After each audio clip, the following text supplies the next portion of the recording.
In today's tutorial, I'm going to show you guys how to reinstall Microsoft Edge on your MacBook or macOS device.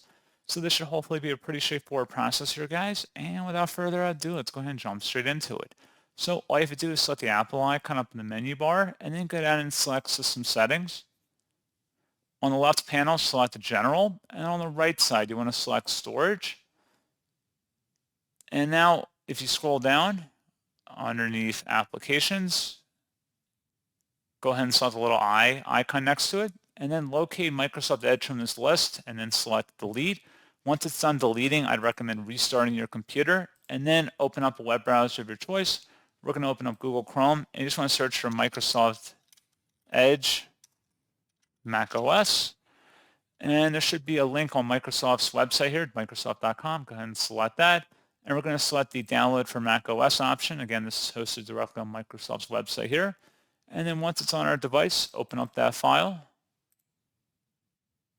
and just drag and drop it into the applications folder.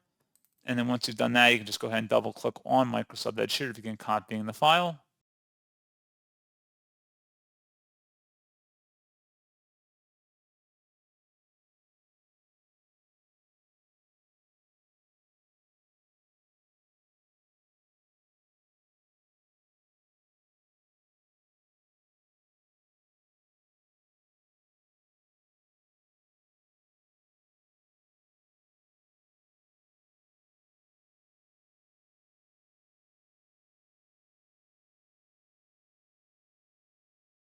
Select Open.